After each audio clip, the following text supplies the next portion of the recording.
야담 서원을 찾아주셔서 감사드립니다. 항상 행복한 일들이 가득하시길 기원할게요.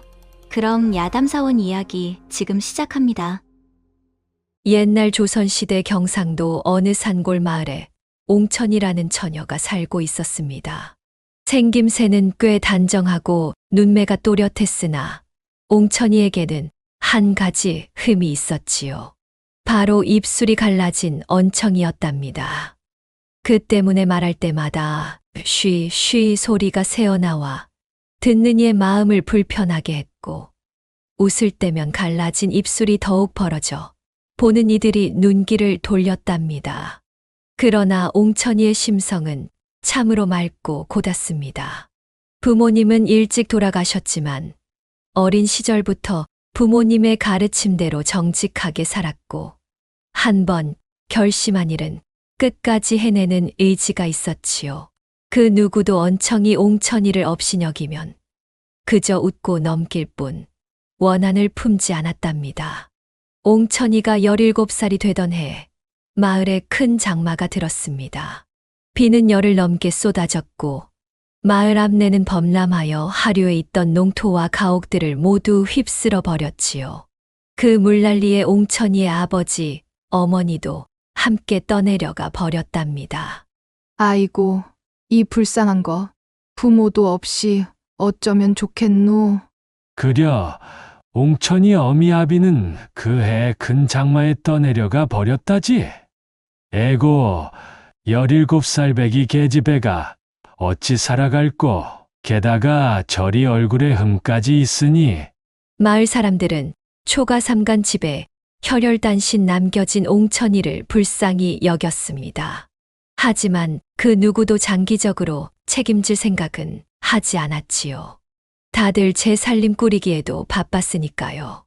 마을에서 제법 부유하게 사는 오참봉의 안방마님이 옹천이를 불렀습니다. 안방마님은 푸짐한 몸매에 넉넉한 인심을 지닌 여인이었지요. 옹천이를 보며 측은지심을 느꼈답니다. 옹천아, 이리 오너라. 내가 너무 가엾어 보여서 말이다. 우리 집 부엌에서 찬물을 도와 일하는 게 어떻겠느냐? 그러면 먹을 거 걱정은 안 해도 될 테니. 옹천이는 잠시 생각에 잠겼습니다. 오참봉 댁에서 일하면 배는 굶지 않을 것이었습니다. 하지만 그건 결국 종살이와 다름없었지요. 평생 남의 집에서 구박받으며 살아야 한다는 생각에 옹천이는 결단을 내렸답니다. 안방마님, 고맙습니다만 저는 제가 알아서 살겠습니다. 제 부모님이 남겨주신 집과 밭이 있으니 그것으로 먹고 살 수 있을 것 같습니다. 안방마님은 기가 막혔습니다. 17살 배기 계집아이가 어찌 혼자 살림을 꾸릴 수 있다는 말인지 이해할 수 없었지요. 이 계집애가 무슨 소리냐? 17살 배기가 어떻게 혼자 살겠다는 거냐? 내가 무슨 농사를 지을 수 있다고. 걱정 마세요. 저는 부모님이 남겨주신 5마지기 밭이 있으니 그걸로 살아갈 수 있어요. 아버지께서 농사일을 가르쳐 주셨어요. 마을 사람들도 모두 혀를 찼습니다. 아이고 세상에. 저 어린 것이 무슨 농사를 짓겠다는 거야. 정신이 나갔구나. 아직 철이 없어서 혼자 농사일을 짓는다는 게 얼마나 힘든지 모르는 게로구먼. 이웃 여자들이 아무리 입던 옷을 가져다 줘도 옹천이는 자기는 거지가 아니라며 받지 않았지요. 옹천아, 이거 우리 둘째가 입던 옷인데 이제는 안 맞으니 네가 가져다 입으렴. 아주머니, 너무 감사하지만 지금 입은 옷이 아직 해지지 않아 괜찮아요. 조금씩 기워 입으면 되니 이걸로도 충분하답니다. 옹천이의 홀로서기에 대한 의지는 확고했습니다. 그 후로 옹천이는 부모님이 남긴 5마지기 밭되기를 홀로 일구기 시작했습니다. 아침 해가 뜨기도 전에 일어나 작은 호미를 들고 밭으로 나갔지요. 비록 몸은 작았지만 17살 옹천이는 놀라운 의지력을 보여주었답니다. 아이고, 저것 봐라. 저렇게 어린 계집애가 호미를 들고 밭을 메고 있네. 참으로 대단하구먼. 어른들도 버거운 일을 저 혼자 해내다니. 마을 사람들은 처음에는 비웃었지만 점차 옹천이의 끈기와 의지에 감탄하기 시작했습니다.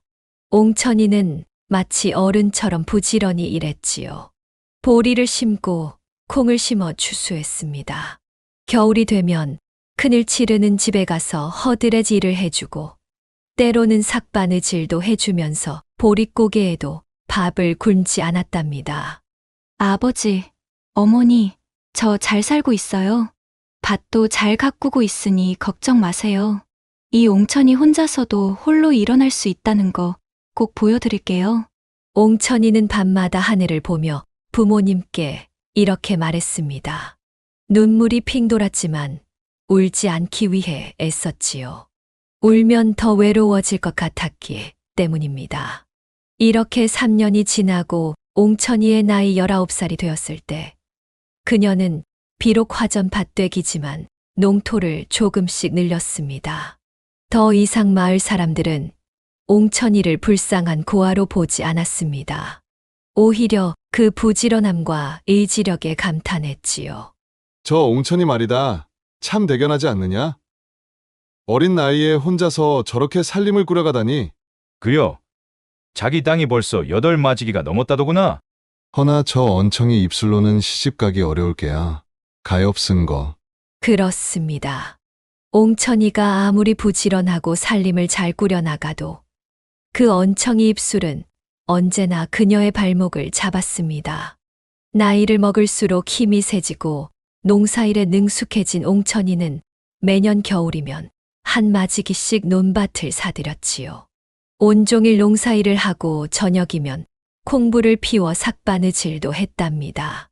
20살이 되던 해에는 소도 한 마리 장만했습니다. 집신도 잘 삼아서 장날에 내다 팔았지요. 이렇게 옹천이는 집안 살림을 점점 늘려나갔습니다. 이웃들은 옹천이의 재산이 늘어가는 것을 보고 놀라움을 금치 못했답니다. 아니, 옹천이가 이제는 소까지 사들였구먼. 그러게 말일세. 저리 부지런하니 부자가 안 될 수가 없지. 에이, 부자는 무슨. 저렇게 혼자 벌어서 얼마나 모았겠나. 에이, 이 양반이 뭐를 모르는구먼. 매년 늘어나는 밭을 보게나. 열애만 지나면 마을에 손꼽히는 부자가 될지도 몰라. 그러나 옹천이의 마음 속에는 늘 외로움이 자리 잡고 있었습니다. 바쁘게 일할 때는 거울 볼 사이도 없었지만 혼기가 차고 먹고 살만해지니 그녀에게 바위 같은 걱정거리가 어깨를 짓눌렀지요. 옹천이는 윗입술이 갈라진 언청이었습니다. 24이 되어도 매파 한 번 찾아오는 법이 없었고 노총각 머슴 하나도 그녀에게 관심을 보이지 않았답니다. 에휴, 내 이 얼굴로 무슨 시집을 간단 말인가. 그저 혼자 살다가 혼자 죽는 게 팔자려니 하고 살아야지. 옹천이는 밤마다 이불 속에서 이런 생각을 하며 눈물을 흘렸습니다. 낮에는 억척같이 일하면서도 밤이면 이렇게 홀로 흐느꼈지요. 마을 처녀들이 짝지어 다니며 웃고 떠드는 모습을 볼 때면 옹천이는 가슴 한편이 찢어지는 아픔을 느꼈답니다. 안방마님, 제 또래 처녀들은 다들 시집을 가는데 저는 어찌하면 좋을까요? 어느 날 옹천이는 용기를 내어 오참봉댁 안방마님을 찾아가 물었습니다. 안방마님은 난처한 표정을 지으며 한숨을 내쉬었지요. 옹천아, 내가 참 부지런하고 착한 아이라는 건 모두가 알지. 하지만 그 입이 제 언청이 입이 문제죠? 그렇단다. 사람들이 이상하게 여기니 매파들도 널 소개하길거리는 게야. 옹천이는 고개를 떨구었습니다. 알고 있었지만 누군가의 입에서 그 말을 직접 듣자 더욱 가슴이 아팠지요. 그러니 내가 더 많은 재산을 모아야 한단다. 돈이 많으면 그 흠도 가려질 수 있을 게야. 안방마님의 말에 옹천이는 더욱 열심히 일했습니다. 밤낮으로 일하며 재산을 불렸지요. 그러나 25생일이 되어도 여전히 그녀에게는 짝이 없었답니다. 그러던 어느 날 밤 25이 된 해 가을이었습니다. 옹천이는 자다가 벌떡 일어났습니다. 갑자기 방 안이 환해졌는데 황금빛 찬란한 빛이 창문 틈으로 쏟아져 들어왔던 것이지요. 그리고 꿈에서 눈부신 황룡 한 마리가 구름을 타고 내려와 옹천이 치마 속으로 꼬리를 감추더니 그녀의 뱃속으로 들어간 것이었답니다. 아이고 머니나, 이게 무슨 꿈이란 말인고. 옹천이는 온몸에 서기가 충만해지는 느낌이었습니다. 몸에서는 따스한 기운이 솟아올랐고 마치 온몸이 빛나는 것 같았지요. 동력이 트기도 전에 옹천이는 우물가로 달려갔습니다. 옷을 벗고 목욕을 했는데도 한겨울이었지만 추운 줄 몰랐지요. 이건 틀림없는 하늘의 계시야. 목욕을 마친 옹천이는 집으로 돌아와 새 옷으로 갈아입었습니다. 정화수를 떠놓은 다음 아침 해가 떠오를 때까지 천지신명에게 빌고 또 빌었답니다. 하늘에 계신 신령님, 부디 저희 소원을 들어주소서. 이 몸 비록 보잘것없으나 제발 황룡의 기운을 받게 해주소서. 저에게도 자식 복을 내려주소서. 옹천이는 마을의 노파들에게서 들은 이야기가 있었습니다. 황룡 꿈은 천하가 우러러 받들 귀한 아들을 잉태할 꿈이라는 것이지요. 그것도 천자나 성군이 될 만큼 출중한 아들을 낳을 꿈이라 했습니다. 하지만 이런 꿈은 절대로 남에게 발설해서는 안 된다는 것도 알고 있었기에 옹천이는 애가 탔답니다. 허나 남편도 없는 내가 어떻게 아이를 가질 수 있단 말인가? 하늘에서 짝이라도 갑자기 내려주신단 말인가? 옹천이는 한숨을 쉬었습니다. 아무리 황룡 꿈을 꾸었다 한들 혼자서 어떻게 아이를 가질 수 있을까요? 해가 점점 높이 떠오르자 옹천이는 초조해졌습니다. 노파들의 말에 따르면 황룡 꿈을 꾼 날 해가 지기 전에 남자와 인연을 맺어야만 그 꿈이 이루어진다고 했으니까요. 이렇게 소중한 꿈을 그냥 놓칠 수는 없어. 아무 남자의 손이라도 잡아 끌고 안방으로 들어가 옷을 벗고 싶은 마음이 굴뚝 같았지만 그 누구도 언청이 옹천이를 거들떠보지 않았지요. 해가 중천에 떠올랐습니다. 그날 하루가 지나가 버리면 황룡 꿈은 수포가 될 것이라는 생각에 옹천이는 초조해졌답니다. 오래 고민하던 옹천이는 마침내 결심했습니다. 마을에서 조금 떨어진 고갯마루로 올라갔습니다. 그곳은 옆마을로 가는 길목이라 장날이면 많은 사람들이 오갔지만 오늘은 장날이 아니라 한산했지요. 도저히 수가 없으니 이런 방법이라도 써야겠어. 옹천이는 과감하게도 고갯마루 길가 바위 위에 모로 누워 치마를 벗고 그것으로 얼굴을 덮고 자는 척했습니다. 터진 고쟁이 사이로 희멀건 것이 드러나 있었지요. 아이고, 이게 무슨 짓인고. 하지만 어쩔 수 없다. 신령님이 내게 아이를 보내주시겠다는데 내가 어찌 그 기회를 놓치리오. 옹천이는 부끄러움을 참으며 그렇게 누워 있었습니다. 고개를 오가는 사람들이 볼까 걱정도 되었지만 한편으로는 누군가 지나가기를 간절히 바랐지요. 마치 낚시꾼이 물고기를 기다리듯 옹천이는 자신의 황룡 꿈을 이룰 남자를 기다렸답니다. 얼마쯤 지났을까 드디어 발자국 소리가 들려왔습니다. 툭, 툭. 발자국 소리가 점점 가까워졌습니다. 옹천이는 심장이 터질 듯 뛰었지만 꼼짝 않고 누워 있었지요. 그리고 누군가 다가오더니 잠시 멈춰 섰습니다. 응. 이게 뭔가? 사람인가? 낮은 남자의 목소리가 들렸습니다. 옹천이는 치마를 덮어쓴 채 쥐 죽은 듯이 있었지요. 모르는 척하며 가만히 있는데 갑자기 누군가 손가락으로 옹천이의 허리를 찔렀습니다. 이것 보시오. 사람이 맞소? 왜 이런 데서 자고 있는 것이오? 옹천이는 대답하지 않았습니다. 그러자 남자가 다가와 옹천이의 몸을 만지작거렸지요. 이윽고 남자는 옹천이의 정체를 알아차렸고 그 자리에서 마음껏 욕정을 채우기 시작했답니다. 아이쿠야, 자신도 모르게 신음을 토한 옹천이었습니다. 묵직한 것이 들어와 방아를 찧었지요. 옹천이는 황룡의 기운이 온몸을 감싸는 것을 느꼈답니다. 마치 자신의 몸이 황금빛으로 빛나는 느낌이었지요. 이게 뭐지? 어째서 이렇게... 남자도 놀랐는지 중얼거렸습니다. 그러나 이내 그는 욕정에 사로잡혀 옹천이를 거칠게 범했답니다. 잠시 후 남자는 자신이 한 일을 깨닫고 놀란 듯 서둘러 바지를 추스르더니 서둘러 그 자리를 떠났습니다. 발자국 소리가 멀어진 후 한참 만에 옹천이는 일어났습니다. 몸은 아팠지만 마음은 이상하게도 편안했습니다. 황룡 꿈이 이루어질 것이라는 확신이 들었기 때문이지요. 옹천이는 치마를 입고 계속 누워 있다가 집으로 돌아왔습니다. 이제 나도 어머니가 될 수 있겠구나. 그날 이후로 옹천이는 몸에 이상한 변화를 느꼈습니다. 먹는 음식마다 메스꺼렸고 평소에 좋아하던 음식도 갑자기 혐오스럽게 느껴졌지요. 웬일인지 속이 메스꺼리고 음식 냄새만 맡아도 토할 것 같구나. 마을 노파들은 옹천이의 상태를 보고 수군거렸습니다. 저기 좀 봐.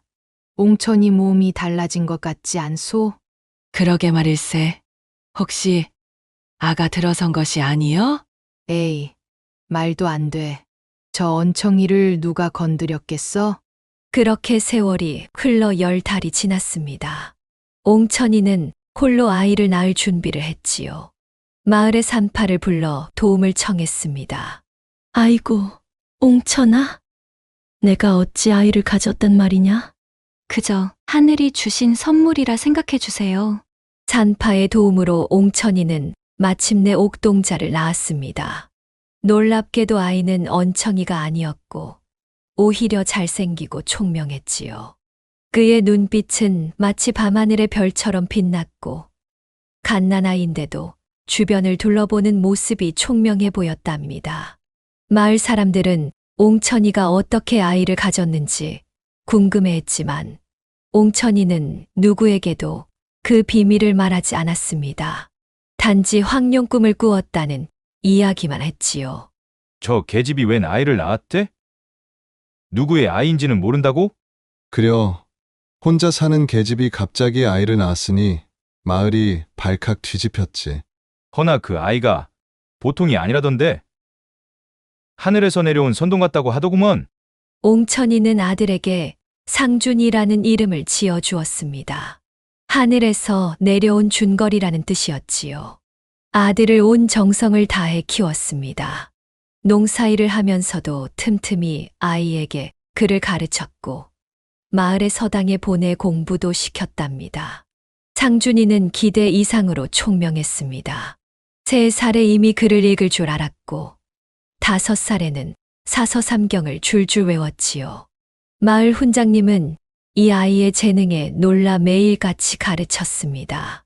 이보게 옹천이, 이 아이가 범상치가 않네. 내가 평생 가르친 제자 중에서도 이렇게 뛰어난 아이는 처음이라네. 그리 말씀해 주시니 감사해요, 훈장님. 제 아이가 크면 어떤 사람이 될까요? 틀림없이 대과에 급제할 거라네. 이 아이의 장래는 내가 보장하겠네. 훈장님의 말대로 상준이는 17살이라는 어린 나이에 과거 시험에 장원급제를 했답니다. 아이고, 이게 웬 경사란 말이냐? 옹천이 아들이 장원급제를 했다니? 그놈이 어찌나 똑똑한지 글을 읽는 소리가 마치 물 흐르듯 술술 나온다더구나. 그러니까 말이오. 옹천이가 낳은 아들은 보통이 아니었구먼. 헛소리라 여겼었는데 황룡 꿈이 진짜였나 보구먼. 아들의 급제 소식에 온 마을이 들썩였고 옹천이는 그제야 고개를 들고 당당하게 살 수 있게 되었지요. 예전에 자신을 업신 여기던 사람들도 이제는 옹천이를 존경의 눈빛으로 바라보았습니다. 옹천아 축하한다. 상준이 덕분에 우리 마을이 크게 빛나게 되었구나. 오참봉도 직접 찾아와 축하 인사를 전했습니다. 옹천이는 담담하게 고개를 숙여 인사를 받았지요. 고맙습니다. 참봉어른. 모두 하늘의 은혜랍니다. 상준이는 벼슬길에 올라 어머니를 위해 한양에 큰 집을 짓고 옹천이를 모셨답니다. 그러나 옹천이는 화려한 생활에 적응하지 못했습니다. 여전히 농사일이 그리웠고 고향 마을의 소박한 생활이 편했지요. 어머니, 이제는 편히 쉬셔야 합니다. 그동안 저를 위해 너무 고생하셨어요. 아니다. 내 아들아, 나는 일하는 게 행복하단다. 가만히 앉아 있으면 오히려 몸이 아프구나. 세월이 흘러 옹천이의 나이 40이 되었을 때 문득 그녀는 10여 년 전 고갯마루 그 바위에서 아들을 잉태했을 때의 기억을 떠올렸습니다. 그날 자신을 범했던 남자에게서 새우젓 냄새가 났던 것이 기억났지요. 새우젓 냄새. 그래. 분명 그 사람이었어. 옹천이는 마음속으로 그 남자의 정체를 알고 있었습니다. 바로 30리 밖에 살던 새우젓 장수였지요. 그 남자는 여러 마을을 돌아다니며 새우젓을 팔던 사람이었는데 오래전 그날에도 옹천이의 마을을 지나가다 그녀를 본 것이었답니다. 그 사람에게 가봐야겠다. 내 아들의 아버지를 만나고 싶구나. 옹천이는 아들에게 휴가를 청하고 고향으로 내려갔습니다. 그리고 새우젓 장수가 산다는 마을로 찾아갔지요. 마을에 도착하니 사람들이 그 새우젓 장수를 알고 있었습니다. 김서방 말씀이오? 저 언덕 너머에 살고 있소이다. 아내와 사별하고 혼자 살고 있지요. 옹천이는 그 집을 찾아갔습니다. 문 앞에 서서 주인을 불렀지요. 계십니까? 김서방님 계십니까? 안에서 중년 남자가 나왔습니다. 세월이 흘렀지만 옹천이는 그 사람이 틀림없는 새우젓 장수임을 알 수 있었습니다. 여전히 그에게서는 미세한 새우젓 냄새가 났지요. 누구십니까? 무슨 일로 오셨습니까? 혹시 10여 년 전 고갯마루에서 있었던 일을 기억하십니까? 새우젓 장수 김서방은 잠시 굳어졌습니다. 그리고 옹천이의 얼굴을 유심히 살펴보더니 놀란 표정을 지었지요. 그대였소. 그날 바위 위에 누워있던. 네. 제가 바로 그 여자입니다. 아이고, 죄송하오. 내가 그날 술에 취해 있었고 욕정을 이기지 못하고 정말 죄송하오. 김서방은 무릎을 꿇고 땅에 머리를 박았습니다. 옹천이는 그를 일으켜 세웠지요. 괜찮습니다. 오히려 감사드립니다. 그 덕분에 저는 훌륭한 아들을 얻었으니까요. 아들이라니요? 네. 우리 아들은 지금 한양에서 벼슬을 하고 있습니다. 올해 장원급제를 한 상준이가 바로 당신의 아들입니다. 김서방은 놀라움의 말을 잊지 못했습니다. 자신의 아들이 장원급제를 했다니 꿈만 같은 이야기였지요. 정말입니까? 내가 그런 아들의 아버지라고요? 네. 틀림없습니다. 하늘이 큰 선물을 내려주셨답니다. 이 무슨 인연인지. 그렇다면 당신과 나는 네, 맞습니다. 우리가 상준이의 부모인 게지요. 많이 늦었지만 제가 이렇게 찾아온 이유가 있답니다. 우리가 함께 살면 어떨까 해서요. 당신도 홀로 지내고 있고 저도 이제 아들을 독립시키고 홀로 지내고 있으니 남은 생을 함께 보내면 어떨런지요? 그렇게 옹천이와 새우젓 장수 김서방은 서로의 인연을 확인하고 새 살림을 차렸답니다. 옹천이의 아들 상주는 그런 어머니의 결정을 존중해 주었고 아버지와도 화목하게 지냈지요. 어머니, 부디 행복하셔요. 어머니께서 저를 위해 그토록 고생하셨으니 이제는 어머니의 행복을 위해 제가 노력할 차례입니다. 이렇게 옹천이는 비록 언청이라는 핸디캡이 있었지만 자신의 삶을 스스로 개척하며 행복을 찾았답니다. 황룡 꿈은 단순한 꿈이 아니라 옹천이의 삶을 완전히 바꿔놓은 신의 계시였던 것이지요. 사람들은 이 이야기를 들으며 감탄했지요. 참으로 대단한 여인이구나. 저런 어려움 속에서도 꿋꿋이 버티고 결국은 행복을 찾다니. 그러게 말일세. 하늘은 정말 착한 사람에게 복을 주는 것 같아. 옹천이의 이야기는 오랫동안 그 마을의 전설로 전해져 내려왔답니다.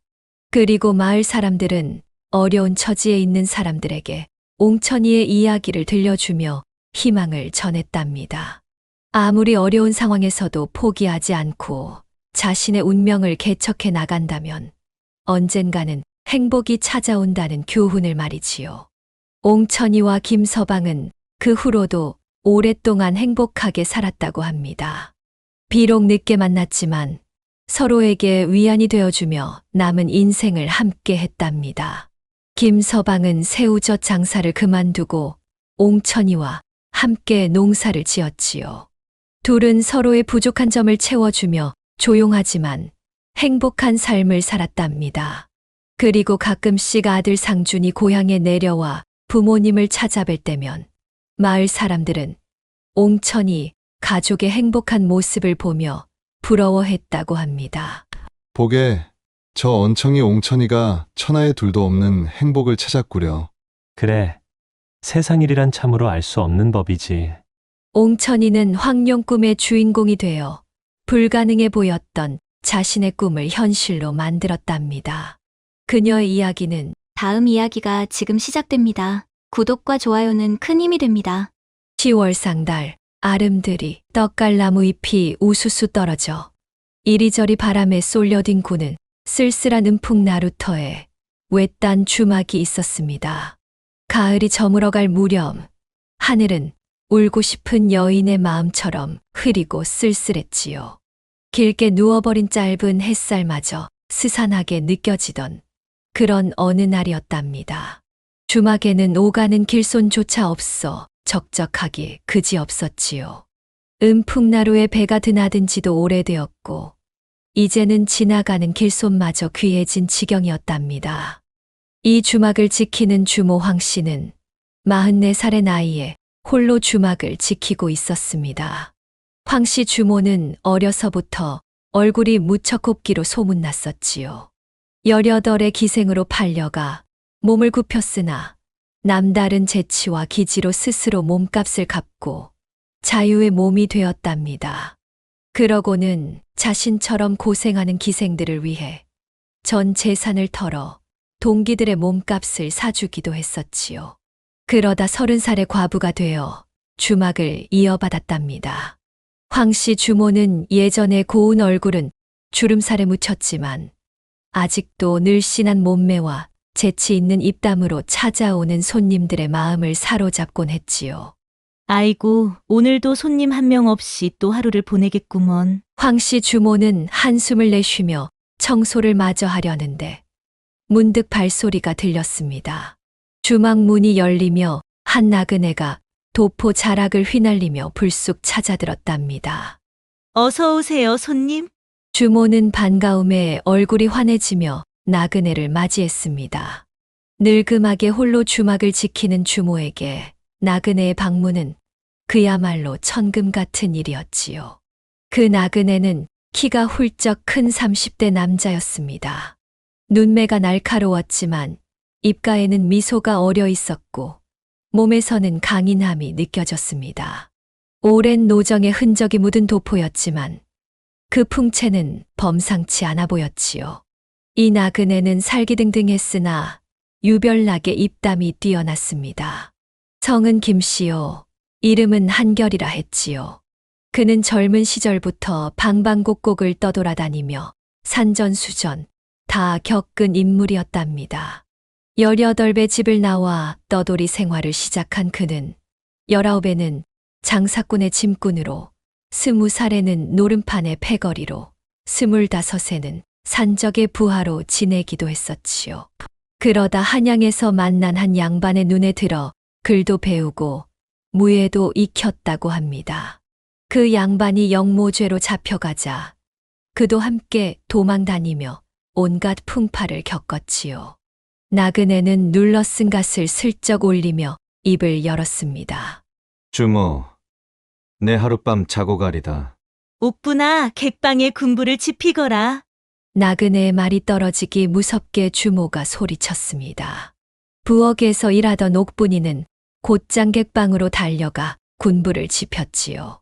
옥분이는 19살의 어여쁜 처자였습니다. 주모의 친정 조카로 부모를 일찍 여의고 주모의 손에서 자랐지요. 옥분이는 마을에서도 손꼽힐 만큼 아리따운 얼굴에 동그란 눈망울, 작은 입술, 그리고 미끈한 몸매를 지니고 있었답니다. 몇 해 전부터 주모를 도와 주마기를 돕고 있었는데 그녀가 있는 날이면 손님이 특히 더 많이 찾아왔지요. 저녁 준비를 할 동안 나그네는 마루에 걸터 앉아 탁배기를 청했습니다. 주모는 소반의 간단한 밑반찬과 함께 탁배기 한 호리병을 얹어 마루에 내놓았지요. 주모, 여기 잔 하나 더 놓고 젓가락도 하나 더 넣으시오. 나그네의 말에 주모는 배시시 웃으며 물었습니다. 또 한 분이 뒤따라오시는가 보? 아니요, 따로 일행은 없소이다. 나그네는 굵직한 목소리로 대답했습니다. 목소리에는 무언가 깊은 사연이 있음을 짐작케 하는 무게가 실려 있었지요. 그리고 그 목소리는 사람을 현혹시키는 미묘한 매력이 있었답니다. 호호호, 여기 탁배기 대령이요. 주모는 부엌에서 술잔과 젓가락을 들고 오며 웃음 지었습니다. 마침 목이 마르던 참인데 이리 기회를 주시는구려. 주모는 나그네와 대작하려는 듯 술상 앞에 널찍한 방댕이를 걸쳤습니다. 나그네는 주모의 풍채를 눈여겨보며 심중을 가늠했지요. 그런데 나그네의 다음 말에 주모는 어리둥절해졌답니다. 주모도 술 한잔 하고 싶으면 잔과 젓가락을 하나 더 가지고 오시오. 이게 무슨 말인가 싶었지만 주모는 또 빈 잔과 젓가락을 들고 왔습니다. 이제 상 위에는 잔이 3개가 놓였지요. 주모가 나그네에게 술 한 잔을 따르자 나그네가 말했습니다. 여기 빈잔에도 술을 따르시오. 주모는 의아했지만 빈 잔에 술을 따랐습니다. 그러자 나그네는 호리병을 받아 들고 주모의 술잔을 채웠지요. 그런 모습이 꽤나 색다르게 보였답니다. 이건 또 무슨 풍속이오? 내가 보지 못한 새로운 풍류인가 보오. 주모가 묻자 나그네는 웃기만 했습니다. 그리고는 자신의 술잔을 단숨에 비우더니 이어서 임자 없는 술잔도 들어 한 번에 비웠습니다. 주모가 의아한 표정으로 나그네를 쳐다보자 나그네가 말했습니다. 주모, 저녁상을 차릴 때 2사람 몫의 상차림을 부탁하오. 혹시 귀신에게 상을 올리는 것인지요? 아니면 오늘이 망자의 기일이라도 되시는가요? 그런 것이 아니오. 다만 내 오랜 법과 마지막 식사를 나누고 싶을 뿐이오. 나그네의 말투에는 슬픔이 묻어 있었습니다. 이는 사람의 마음을 흔들리게 하였지요. 그런 목소리와 눈빛에 주모도 더 이상 묻지 않았답니다. 객방에 군부를 지펴놓은 옥분이는 부엌으로 들어가 저녁상을 차렸습니다. 밥그릇 2개, 찬그릇 2벌, 수저도 2벌을 차렸지요. 꺼멓게 그을린 옹기에 담긴 된장찌개가 보글보글 끓고 구수한 냄새가 주막 안에 가득했답니다. 탁배기 2 호리병을 비우자 나그네는 객방으로 들어갔고 곧이어 주모는 기이한 저녁상을 들여놓고 나왔답니다. 옥분이는 주방 한쪽에 앉아 수수대 껍질을 벗기며 주모를 쳐다보았습니다. 이모, 저 손님은 어디서 오셨대요? 요상하게 구시는 게 정신머리가 좀... 쉿, 말 조심하거라. 손님 귀에 들어갈라. 주모는 옥분이를 꾸짖으며 눈짓했습니다. 그러고는 다락에서 60년 된 더덕줄을 꺼내려 사다리를 올랐지요. 오래된 항아리 속에서 더덕줄을 꺼내는 주모의 얼굴에는 미묘한 미소가 어려 있었답니다. 그녀도 그 나그네에게 관심이 생긴 것이지요. 60년 된 더덕은 산삼보다 낫답니다. 주모는 더덕줄을 들고 객방으로 들어갔습니다. 나그네는 고맙다는 듯 미소를 지었고 또 빈 잔을 가져오라 했습니다. 주모가 빈 잔을 가져오자 나그네는 정말 이상한 행동을 보였습니다. 자기 밥 한 숟갈을 떠먹고는 자리를 바꿔 다른 밥그릇에서 한 숟갈을 또 먹었지요. 더덕술도 마찬가지로 자기가 한 잔 마시고 빈자리 술잔도 들어 마셨답니다. 주모는 이런 행동이 너무나 신기했습니다. 수십 년 주막을 지키며 온갖 사람들을 다 보았다고 생각했는데 이런 행동을 하는 이는 처음 보았지요. 특히나 밥을 먹을 때마다 자리를 옮겨 앉는 나그네의 행동은 정말이지 기이하기 그지없었답니다.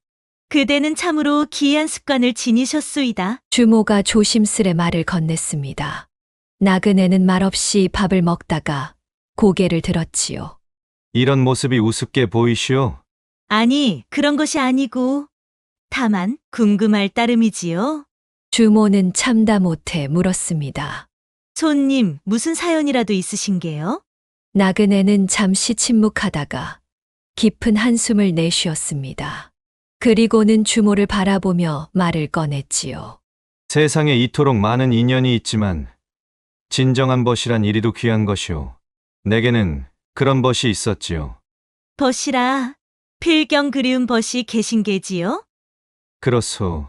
어릴 때부터 한 동네에 살며 서당에서 함께 공부했던 중마고우였지요. 사람들은 우리를 보며 청명과 자양이라 불렀소. 나보다 글 읽기를 훨씬 잘했고 큰일을 도모하자며 밤새 이야기를 나누던 벗이었는데 나그네는 술잔을 들어 단숨에 비웠습니다. 그리고는 말을 이었지요. 그 친구 이름은 서진이라 했소. 내 나이 18이던 해에 그를 만났지요. 간성이 맑고 선비의 기계가 있는 벗이었소. 우리는 함께 글을 읽고 함께 꿈을 키웠소. 그는 늘 말했지. 우리가 나라를 다스리는 자리에 오르면 백성을 잘 섬기리라고. 나그네의 이야기는 계속 이어졌습니다. 그의 목소리에는 깊은 감정이 실려 있었지요. 작년 이맘때였소. 서진이 중병을 얻어 누웠을 때 내가 찾아갔소. 그는 내 손을 꼭 잡고 말했지. 한결아, 자네와 나눈 술자리가 내 인생에서 가장 즐거웠네. 이승을 떠나기 전 자네와 마지막으로 한잔하고 싶었는데 그러고는 그 다음날 새벽 그렇게 눈을 감고 말았소. 나그네는 말을 잇지 못하고 고개를 늘어뜨린 채 어깨를 들썩였습니다. 그 모습을 보며 주모는 깊은 감동을 느꼈지요. 이 메마른 세상에 이렇게 의리 있는 사람이 있다니. 그래서 이리 2개의 잔을 놓고 2그릇의 밥을 차리는 것이었소? 이상하다 생각했는데 알고 보니 법과의 마지막 약속을 지키려는 것이었구려. 주모의 목소리는 그 어느 때보다 부드러웠답니다. 나그네는 고개를 들고 주모를 바라보았지요. 그의 눈에는 눈물이 고여 있었습니다. 그렇소. 서진이와 한 마지막 약속이오.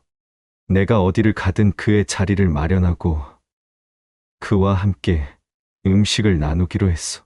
오늘이 그의 기일이라 더욱 그리워지는구려. 나그네는 더덕주를 또 한 잔 따라 마셨습니다. 그리고는 빈자리에 잔도 들어올려 입에 털어 넣었지요. 그대는 참으로 의리 있는 사람이오. 내 평생 이런 의리 깊은 손님은 처음 보았소이다. 주모는 나그네에게 더 가까이 다가가 앉았습니다. 그녀의 눈가에도 슬며시 눈물이 맺혔지요.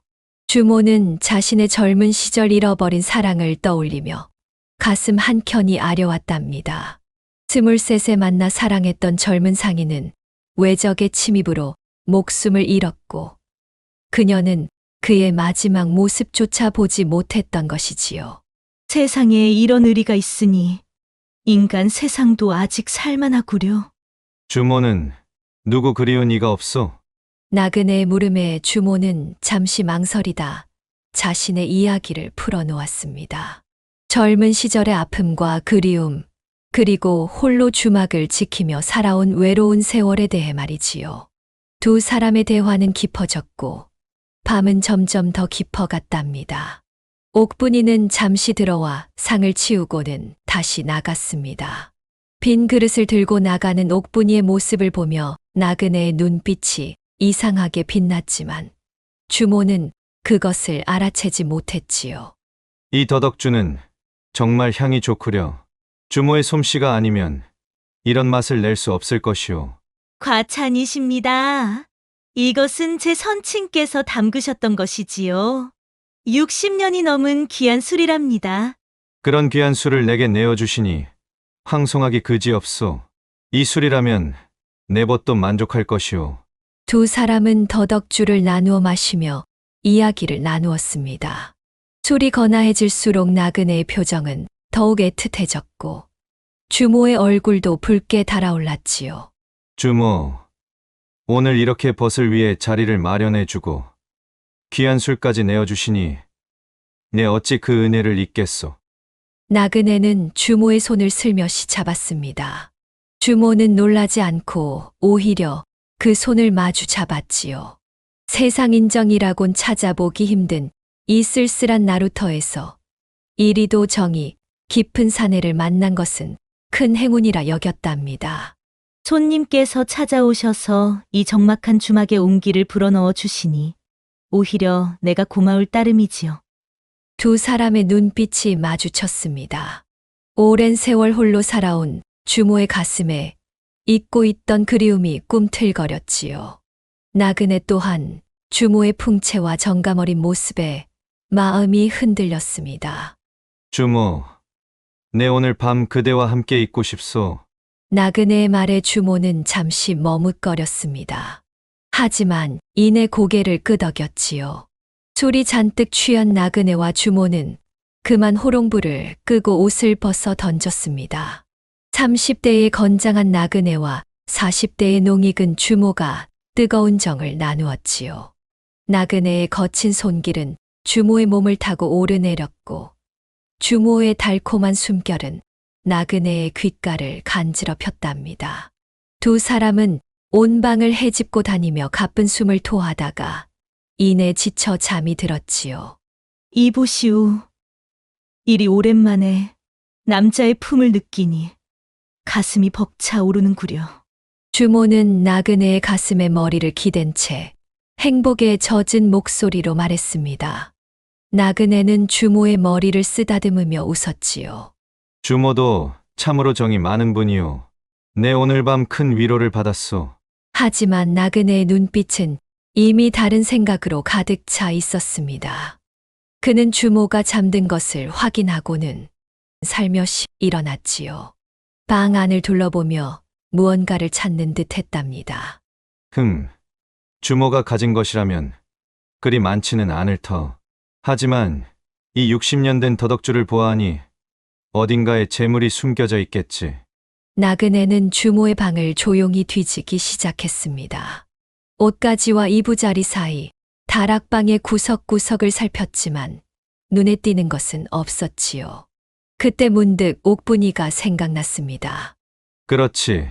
그 처자가 있는 방에 무언가 있을지도 모르지. 나그네는 조용히 주모가 있는 방을 빠져나와 옥분이의 방을 찾아갔습니다. 달빛이 스며드는 주막 마당을 가로질러 옥분이의 방으로 향했지요. 방문 앞에 서서 귀를 기울이니 고요했습니다. 조심스레 문을 열고 들어가니 옥분이는 이부자리 위에서 고요히 잠들어 있었습니다. 월광이 창문으로 스며들어 옥분이의 하얀 얼굴을 비추고 있었지요.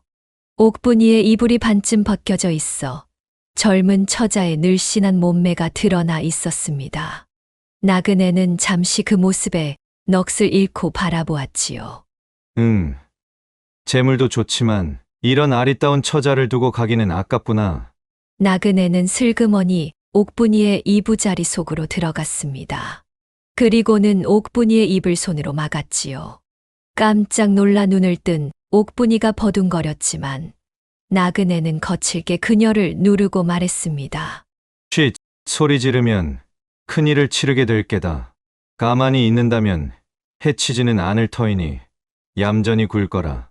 옥분이는 겁에 질려 떨었습니다. 나그네는 옥분이의 귓가에 속삭였지요. 내가 주모에게 했던 이야기들은 모두 거짓부렁이다. 사실은 여자의 정을 탐하러 다니는 떠돌이 협객일 뿐이지. 내가 순순히 따르면 상처 입히지 않을 테니 얌전히 있거라. 옥분이는 두려움에 떨었지만 소리를 지르지는 못했답니다. 나그네의 손이 그녀의 가슴을 만지기 시작했고 옥분이는 눈물을 흘렸지요.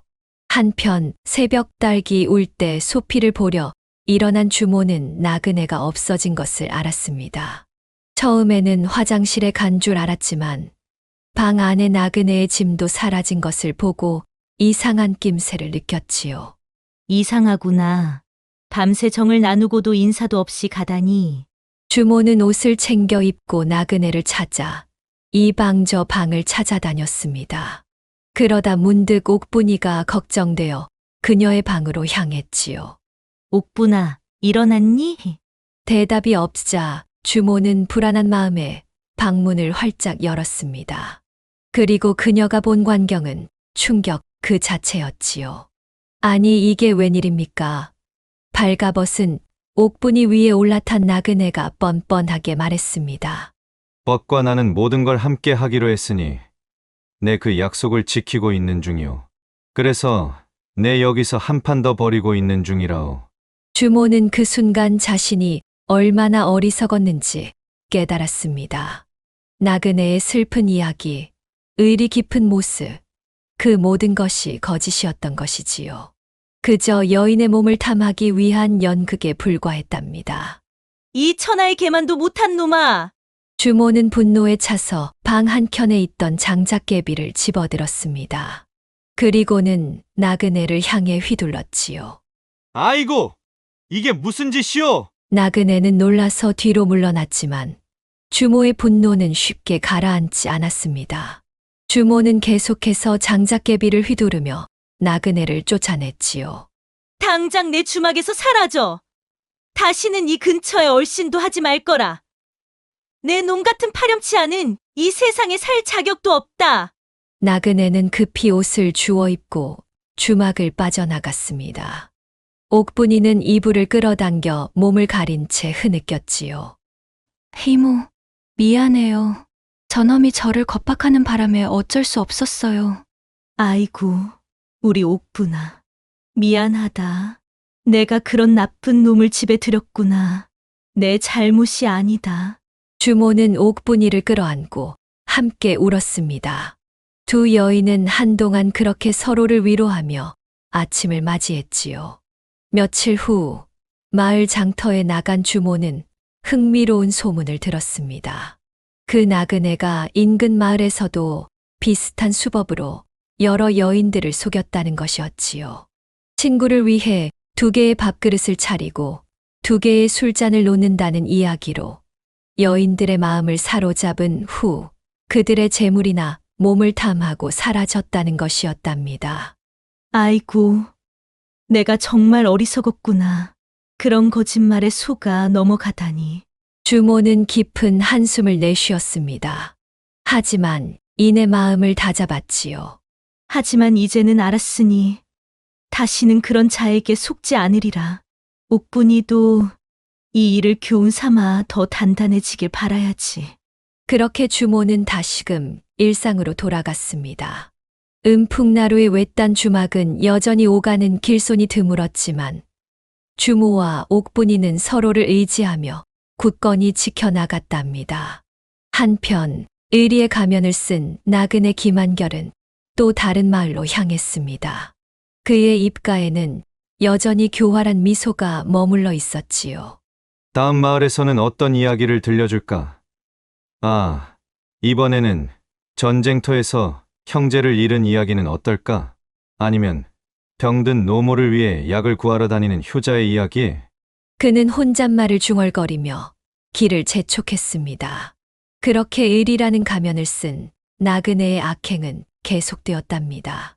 후에 들려온 소문에 따르면 그 나그네는 결국 한 마을에서 양반가의 딸을 속이다 들켜 곤장을 맞고 옥에 갇혔다고 합니다. 거짓은 오래가지 못하는 법. 아무리 달변이라 하여도 거짓은 언젠가는 밝혀지는 것이지요. 주모와 옥분이는 이 쓰라린 경험을 통해 더 단단해졌고 그들의 주막은 나그네들에게 따뜻한 쉼터가 되었지만 동시에 불량한 이들은 감히 발을 들이지 못하는 현명한 곳이 되었답니다. 마음의 문을 활짝 열되 그 그 문턱에는 지혜라는 수문장을 세워두는 것. 이것이 바로 이 이야기가 우리에게 전하는 교훈이 아닐까요?